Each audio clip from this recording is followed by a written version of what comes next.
नमस्कार, शाम के 6 बजने को है। आप देख रहे हैं आज तक। मैं हूं आपके साथ चित्रा त्रिपाठी।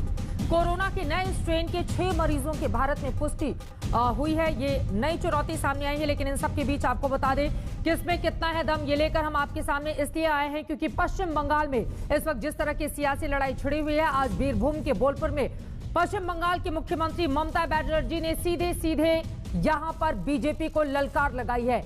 एक के बाद एक इस तरह के तीखे हमले किए गए, जिससे सवाल ये खड़ा हो रहा है कि आखिर पश्चिम बंगाल में किसमें कितना है दम।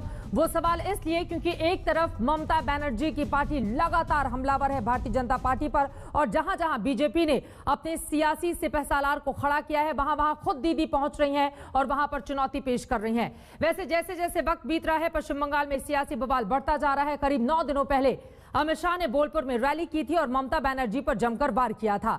आज उसी बोलपुर में ममता बनर्जी ने रैली की और बीजेपी पर चुन चुनकर पलटवार किया है। बीजेपी 200 से ज्यादा सीटों को जीत लेने का दावा कर रही है, तो ममता बनर्जी ने चुनौती दी है कि पहले 30 सीट तो जीतो। दीदी शायद ऐसा इसलिए कह रही हैं क्योंकि 2016 में बीजेपी ने सिर्फ 3 सीटें ही जीती थी, लेकिन दीदी ये भूल रही हैं कि 2019 लोकसभा चुनावों में बीजेपी ने 42 में से 18 सीटें जीत ली हैं। ये रिपोर्ट देखिए। প্রাচীর গেছে দেওয়া হয়, অর্থাৎ মানুষের হৃদয়টাকে কারাগারে নিক্ষেপ করা হয়। তখন আমি ভালোবাসি না, আমি তখন বলি বন্ধ ভেঙে দাও, বন্ধ ভেঙে দাও, ভালো। আমার ভালো লাগে না যখন দেখি বিশ্বভারতীকে কেন্দ্র করে একটা জঘন্য ধর্মান্ধ রাজনীতি চলছে। আমার ভালো লাগে না যখন আমি দেখি আমার বাউল ভাই বোনেরা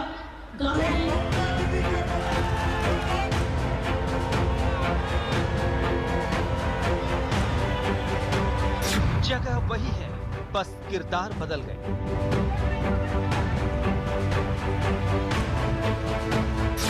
तेवर वही है, बस चेहरा बदल गया।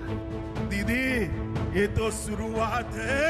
चुनाव आते आते आप अकेली रह जाएगी। बीजेपी दिल्ली नेतारा एसे যারা বহিরাগত জানে না বাংলার কালচার কি। ताकत वैसी ही, बस सियासी बाहुबली बदल गए। भारत माता के जय श्री राम। पहले शाह का शक्ति प्रदर्शन, फिर दीदी का दम। तो लगातार यहां अपना अपना दम दिखाने की कोशिश है पश्चिम बंगाल में। आपको बताते चले अगले साल यानी कि 6 महीने के भीतर मई तक वहां पर विधानसभा के चुनाव हो जाएंगे, लेकिन अपने आप में काफी ज्यादा महत्वपूर्ण है जिस तरह की सियासी लड़ाई इस वक्त पश्चिम बंगाल में छिड़ी हुई है। यह रिपोर्ट देखिए।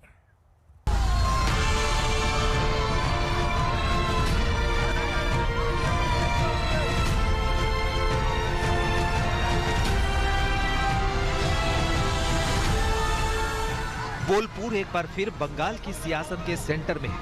ममता बनर्जी चुनौती देकर पूरी तैयारी के साथ दम दिखाने उतरी है।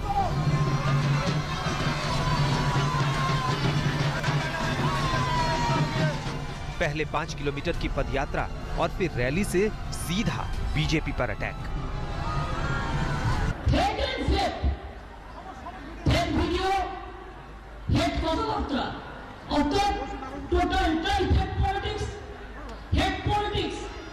আর মানুষে মানুষে দাঙ্গা লাগিয়ে দাও।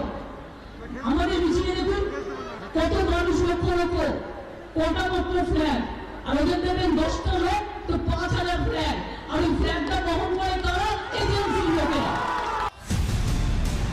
थोड़ा फ्लैशबैक में चलिए और सुनिए कुछ दिनों पहले बीजेपी के दिग्गजों ने अपने बंगाल दौरे में क्या दावा किया था। आज कहना चाहता हूँ कि आज के जैसा रोड शो मैंने मेरे जीवन में नहीं देखा।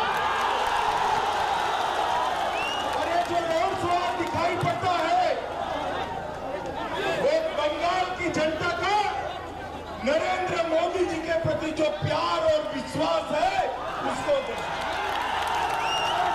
बंगाल की जनता का जो ममता दीदी के प्रति गुस्सा है, उसको दिखाता। बंगाल की जनता तय कर बैठी है, दीदी चुनाव के मैदान में आ जाओ, इस बार बारी कमल की है। पश्चिम बंगाल की मुख्यमंत्री की पदयात्रा में सांस्कृतिक कार्यक्रमों का भी नजारा देखने को मिला।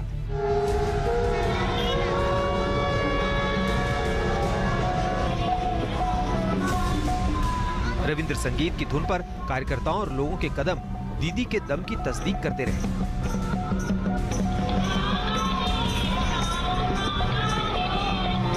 पदयात्रा को पूरी तरह बंगाली कल्चर पर फोकस किया गया।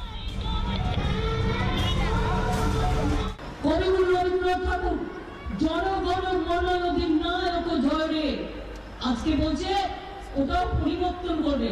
আমি শুধু বলি একটু টাচ করে দেখো,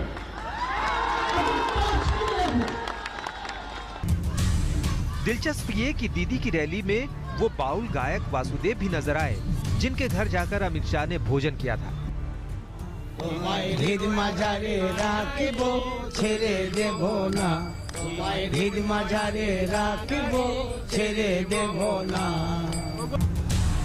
करीब 9 दिनों पहले गृह मंत्री अमित शाह ने भी बोलपुर में रैली की थी। बीजेपी के दिग्गज की रैली में जबरदस्त भीड़ दिखाई दी थी। अमित शाह ने उस दिन सूबे की सरकार पर जमकर निशाना भी साधा था। ये 10 करोड़ बंगाली लोगों का भविष्य आपको नहीं दिखाई पड़ता है। ये करोड़ों युवाओं का भविष्य आपको नहीं दिखाई पड़ता है। आपकी नजर में अपना भतीजा है, कब इसको मुख्यमंत्री बना दे, कब इसको मुख्यमंत्री बना दे। ममता ने अमित शाह की रैली के बाद ही ऐलान कर दिया था कि वो 29 दिसंबर को बोलपुर में रैली करके बीजेपी को जवाब देंगे। उन्होंने बिल्कुल ऐसा ही किया।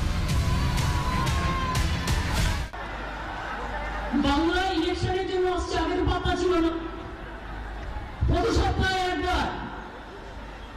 সপ্তাহে একবার চায়ের সাথে 5 স্টারের খাবার, সপ্তাহে একবার করতে আসছে দরবার, সাথে চাই 5 স্টারের খাবার, আর দেখাচ্ছে ওটা আদিবাসীর ঘরবাড়ি, আদিবাসী পাহারাদার।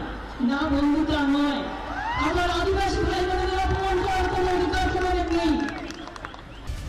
बोलपुर में ममता बनर्जी ने दम दिखाया तो उधर नंदीग्राम में कभी उनके बेहद करीबी रहे शुभेंदु अधिकारी ने दम दिखाया।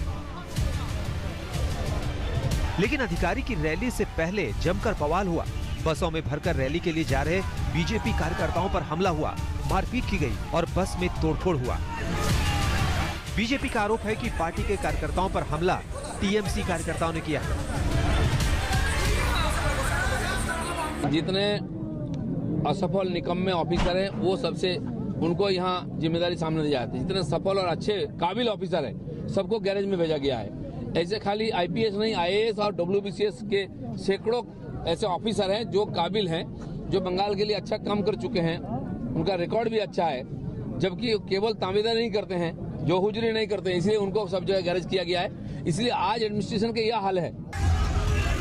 बंगाल में बवाल है, मई में चुनाव होने वाले हैं, लिहाजा जैसे जैसे वक्त बीतेगा बवाल और बढ़ता जाएगा। सत्ता बचाने और सत्ता बनाने की जंग धीरे धीरे और धारदार होगी। कोलकाता से मनोज्ञा लोईवाल और बीरभूम से इंद्रजीत कुंडू के साथ आज तक ब्यूरो।